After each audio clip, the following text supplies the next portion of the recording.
Now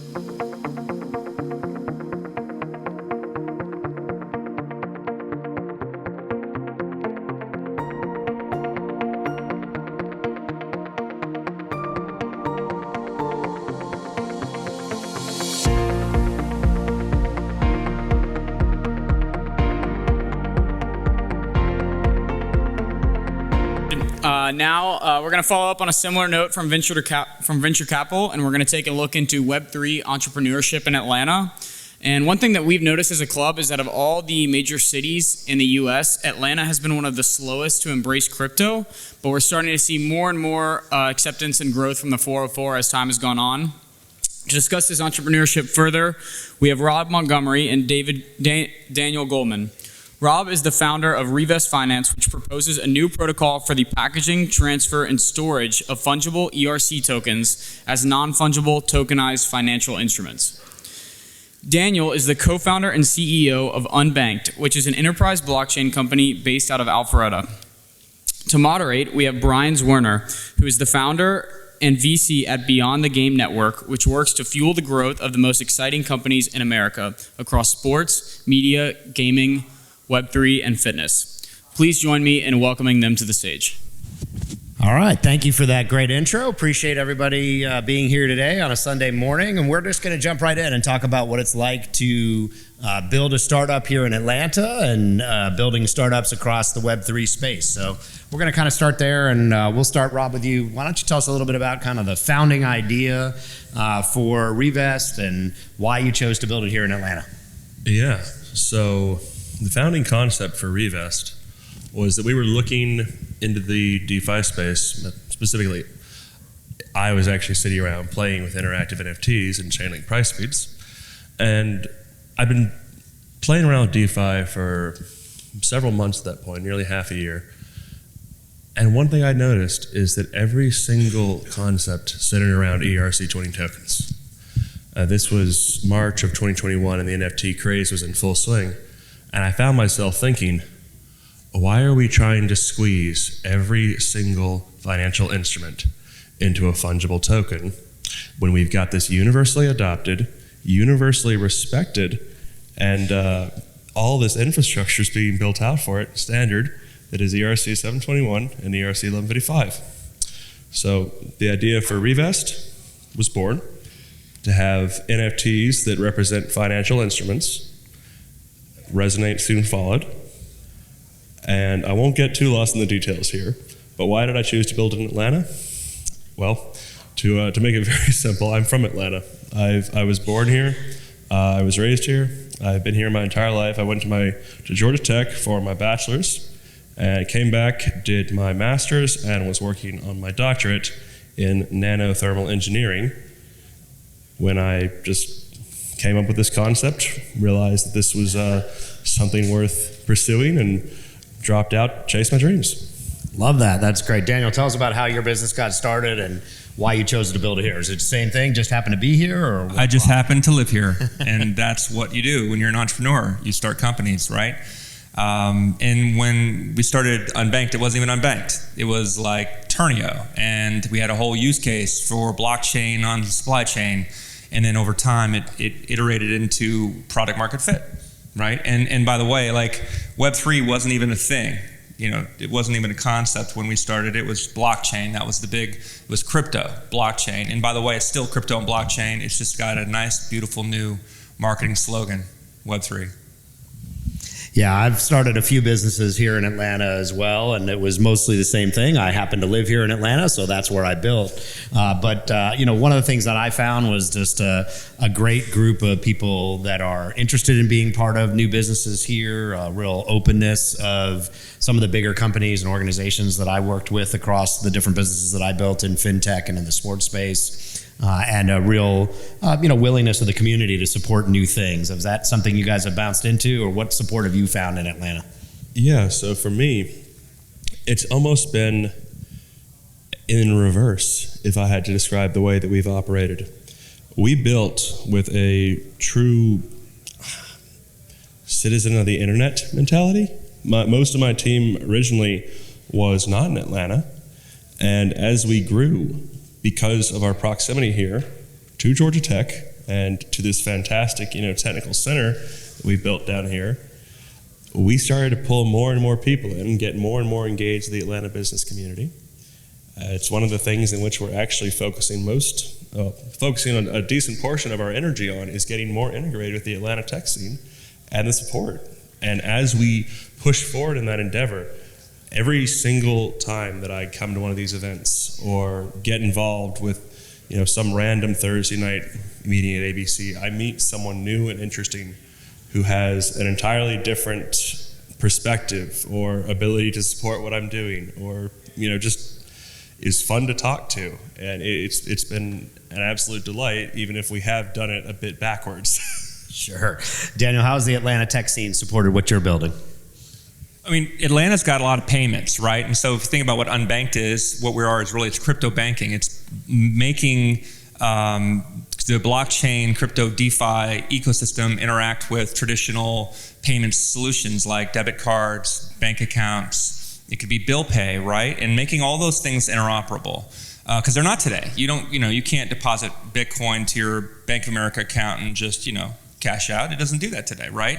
And so what's great for us is that we're payments technology on the blockchain, or we're interoperable with blockchain, and all the complexities that come with the banking industry and crypto industry, and making all those things from a regulatory perspective, which we talked about before, the technology side. And in Atlanta, it really is, it just by accident happened to be the perfect place to start our company, just by accident. And you said you kind of pivoted your way into the current business model. Like, what gets you excited about building in the Web3 space and building the company that you're building? Yeah, and I'll say, I'm going to double down a lot on this whole Web3 thing, right? So Web3 is not a thing unless you're connecting your wallet. And I have heard people talk about crypto because the regulators influence a lot of things, right? And so there's only 3 possible use cases if you're a regulator, most regulators. It's weapons trafficking, it's drug cartels, and it's money laundering. And there are no other use cases from the regulator's point of view. So I had people who are very long-time entrepreneurs, and they'll be like, the thing is, what you're doing with that Bitcoin is you got that whole Bitcoin taint thing. And that's so they rebranded everything into Web3, but what Web3 really is, it really is transformational. And it means that you can become the custodian of your data, of your own finances, and then you can choose to connect that to services. And that's going to have a reverberating effect over how of everything. We're detaching, we're in a new system. It's like we went from, I was thinking about this as an analogy. We went from a cart and buggy world, right, where everyone had a horse and a drawn carriage, and now automobiles. And now we have to have laws that regulate this new kind of technology that we didn't have before. And so it's going to be a fun time. So I find that analogy actually quite fascinating.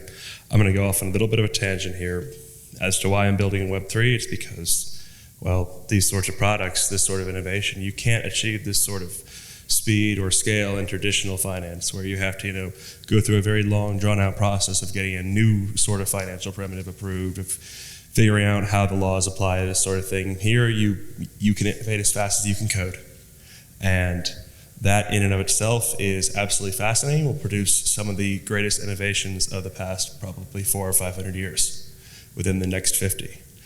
To me, when I think about the difference between the pre-crypto world and the post-crypto world, it's not just as transformational as the automobile.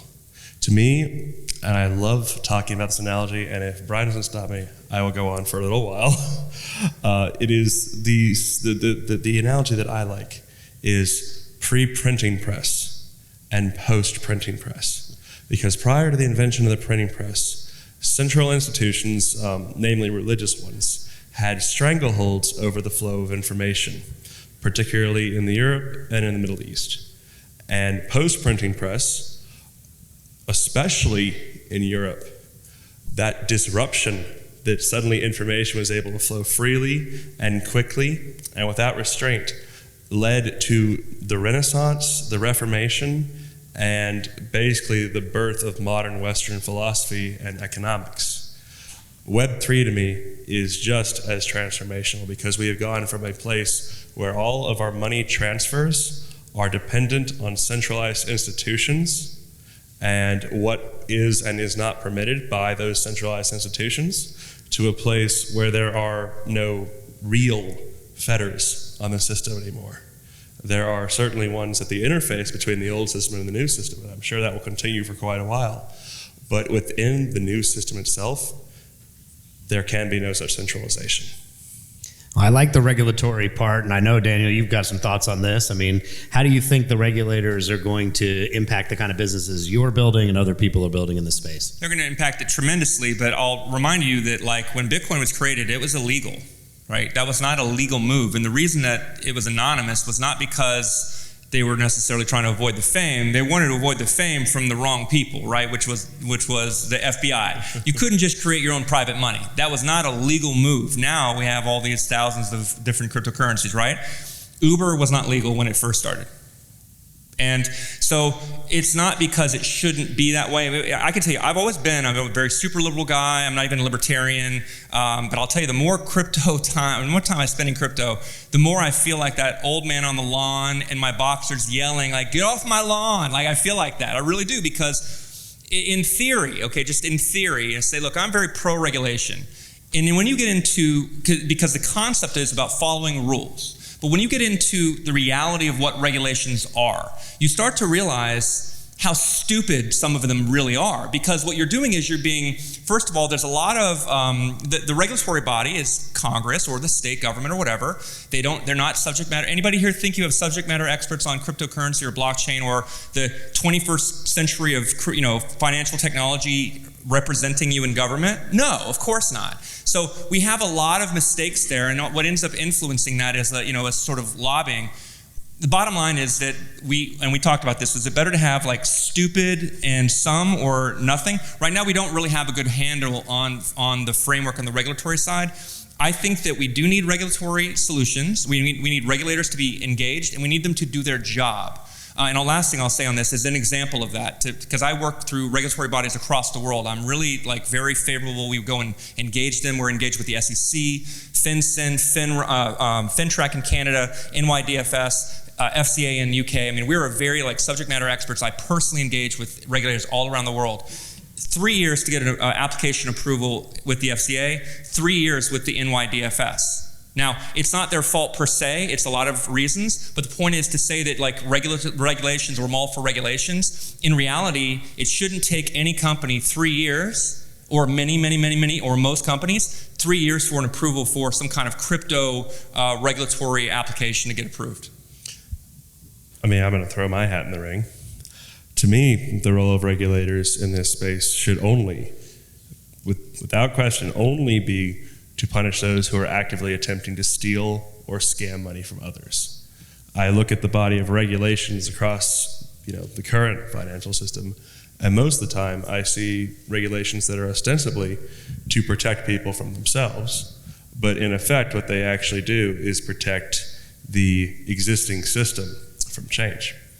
So to me, trying to impose the existing concepts that we have in regulatory bodies onto this new system that by its very nature cannot be controlled will be like trying to squeeze your hand around mercury. It'll just flow right out and into somewhere else where it will not be generating economic value for this country or for whatever country is imposing these regulations. And so, I mean, there are some really bad actors in the space right now.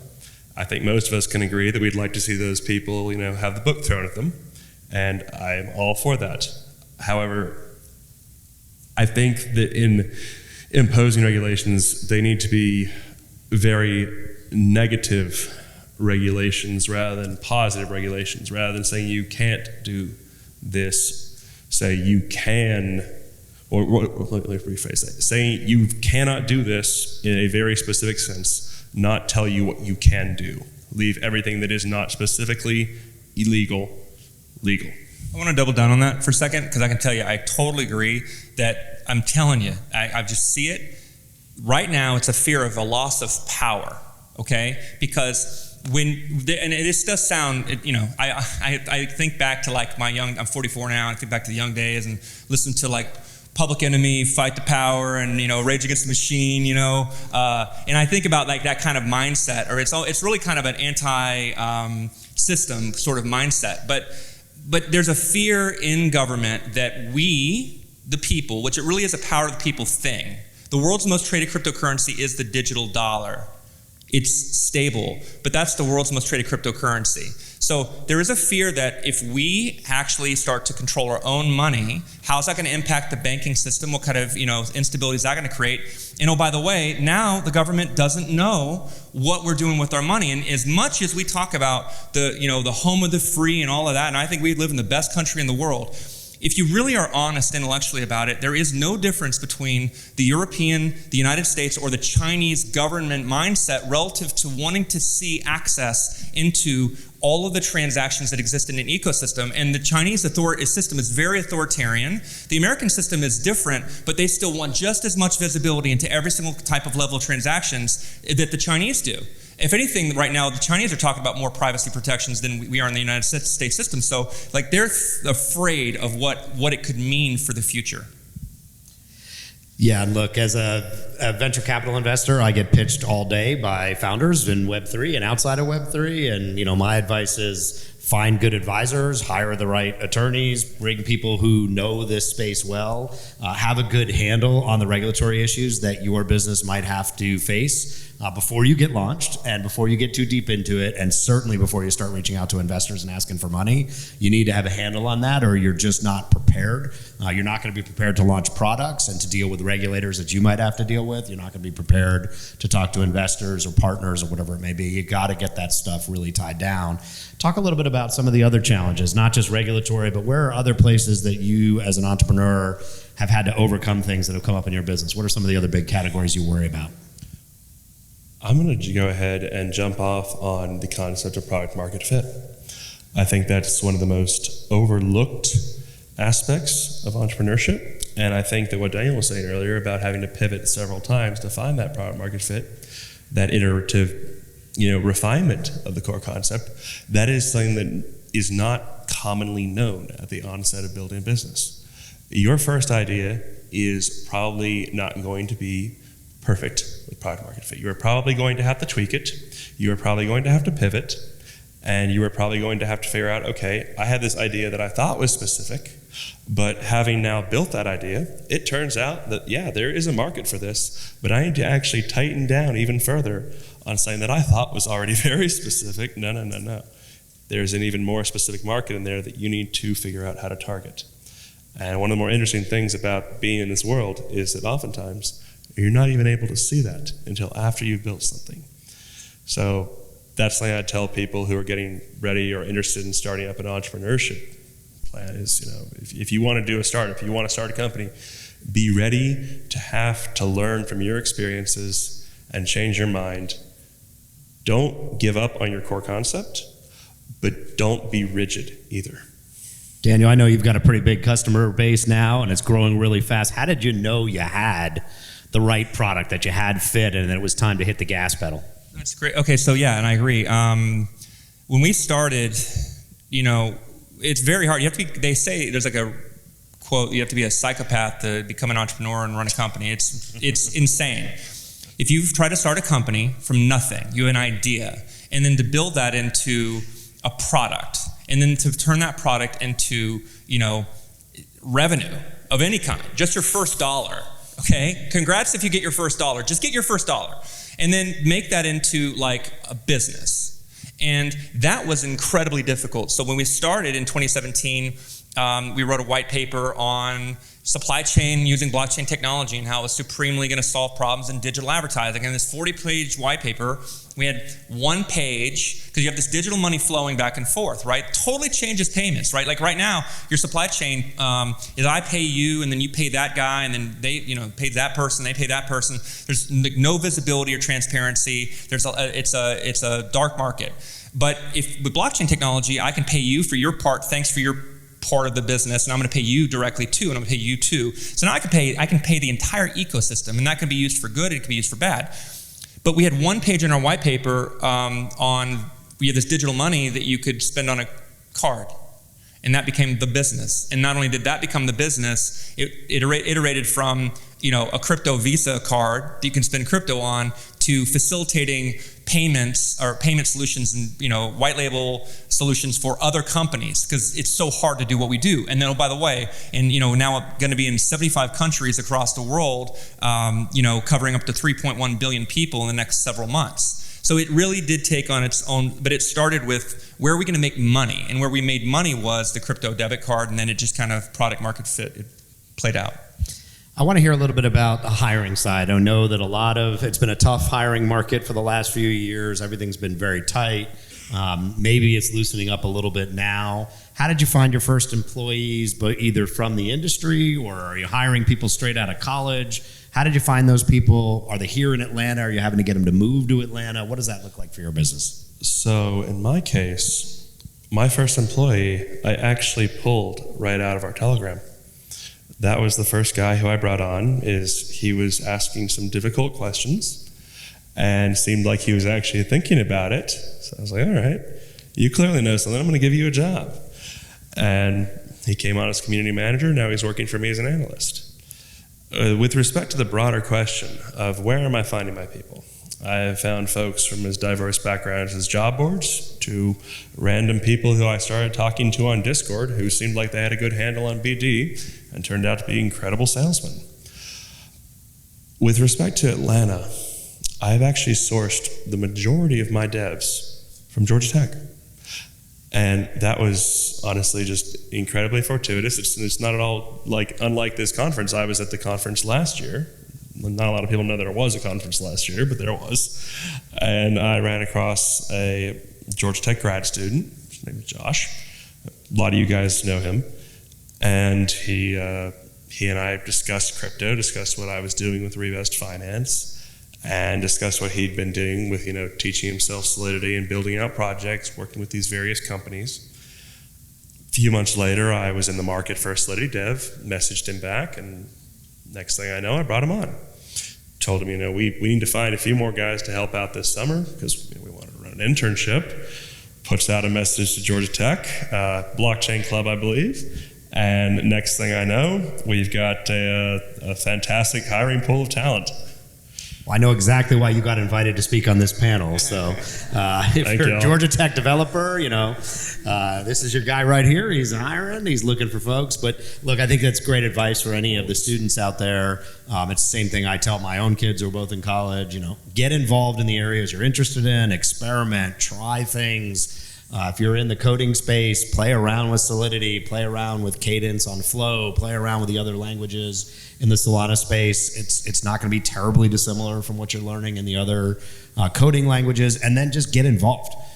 Jump in the Discords, try the products. I see Web3 founders all the time who haven't even had their own personal red pill moment, who aren't buying anything, who don't have a wallet, who aren't in the communities, who aren't in crypto Twitter, and I know they're going to fail. And so, you get involved, find the ways to do it. You don't need to have hundreds of thousands of dollars to buy a Bored Ape to get into these communities. There's all kinds of entrants in there. And Daniel, tell us a bit about your hiring. I know you've hired, you've grown, you've got a lot of people there. Where are you finding them? How does it work? Just went to the Silona cartel. They cooked me up with some great Russian hackers that did ransomware. It's been excellent. So, everyone should have a skill set. I'm not a technical founder. I'm a multi-time entrepreneur, and so it's a hustle. It's a lot of hard work. Great quote from the new 21 Savage song. Actually, it's like love the money, but I prefer the hustle, or something like that. That's kind of a quote. But the main thing is, what I learned over the years was hiring people. I've hired over 500 people. We ran running a business, make more money than you spend. And so I was blessed in that I had already had a great set of relationships with people who are in the tech community. And so we started off with a good starting point of people who were really good at it. And we've built off that core. So when you find the right people, and it really is important that the people you're working with, I find it amazing how many people don't know how to run a business. That scares the hell out of me. And then I find it amazing when people don't know how to build good tech, right? Which I'm not a technical founder. But it does come together because if you are going to put in a lot of work and you're going to put in the time, which is really what it's all about, and you're going to ask the right questions, and you're going to put yourself around smart people who are going to help to make everything better. And if you're committed to keeping things on a project timeline, then you will get there, over time. And so we were, and I will say with the last thing around hiring, one of the great things about what we do is that you can be anywhere now, right? Except for countries where you're like security risk averse, right? Literally don't hire people in China, don't hire people in Russia and other countries. Not necessarily because of the people, but because we don't trust their bandwidth. We don't trust their security. We can't. So when you're hiring people, we can hire people all over the world, mostly. Europe, it's mostly Europe, US, Canada, and Central South America, because time zone-wise, it allows for us to kind of keep the team in a cogent kind of communication. It's a lot harder if you're hiring people in Australia or Singapore. Just the hours are all out of whack, or India, or some parts of the Middle East. So we're blessed we can hire people, the best people all around the world. And, every founder has to struggle with how to get the money to get their business off the ground. I've been in the Web3 community now for 2-3 years, investing here in Atlanta at a venture firm. There are a handful of us in the venture community here in Atlanta, a half a dozen, fast moving to a dozen that will invest in different parts of the crypto universe. Where did you find the investors to get your business off the ground, Daniel? How did you do that? Are there people in Atlanta that you're talking to about investing? Do you have to go outside of the city to get your funding? What's that look like for you? It's nonstop. I'm telling you, it's crazy. And so when you're I'm going to keep it clean for the people in the room, but there was a famous phrase I would say every day. But the bottom line is it was whatever it took, right? I didn't take my co-founder and I didn't take salaries for 2 years. So it's incredibly difficult. If you're young and you're 25 and you're going to, that's fine, right? But if you got a family and you got 2 kids and you got a mortgage and, you have nothing coming in. You got all the output and there's nothing coming in. And you're taking massive risk, and then you're hearing from your spouse, why are you doing this? You're not making any money, right? It's like, I'm 44, so it's difficult to do that, whether it's a barbershop or whether it's a tech company. And so it really came down to having a business plan that was going to lead to making more money than we spent. And we were lucky because in cryptocurrency, it's a little bit of a casino sometimes, unfortunately, and that part of it can be a negative. But we were able to raise some capital through an ICO, which was very beneficial to us. And then we went through a more standard Reg CF model. And so up to now, we'd raised $3.2 million this year. We're raising another 2. Tell people what Reg CF is real quick. Reg CF is a regulation crowdfunding. So in 2012, there was under one of the laws President Obama passed, it actually facilitated the ability to do a Reg CF. So you can actually raise capital for accredited and non-accredited. And that means that you can get people to invest in your business and if they believe in your thing, right? And that could only be $200,000. That could be very meaningful to a company. We were able to max out. At the time, it was 1.07 million max. Now it's 5 million max. And that raising capital is a whole lot of work. You will talk to a lot of people, and you will get no money. But they will love to hear your ideas, but you will get no money. So just, it's a lot of work when you're trying to run your program. I'll go ahead and second that. It is a nonstop process of telling people your brilliant idea and getting absolute blank stares probably about 80 to 90% of the time. The upside is that on those rare occasions when people do get it, they get it. And they are incredibly excited to get on board, help out, and support you in whatever way they can. For us, we've had a rather, convoluted story of funding. We raised a seed round back in the summer of 21, which was a very interesting time. Any Atlanta investors involved in that one? Yes. Venture mostly at that point, actually. Venture. Get out of here.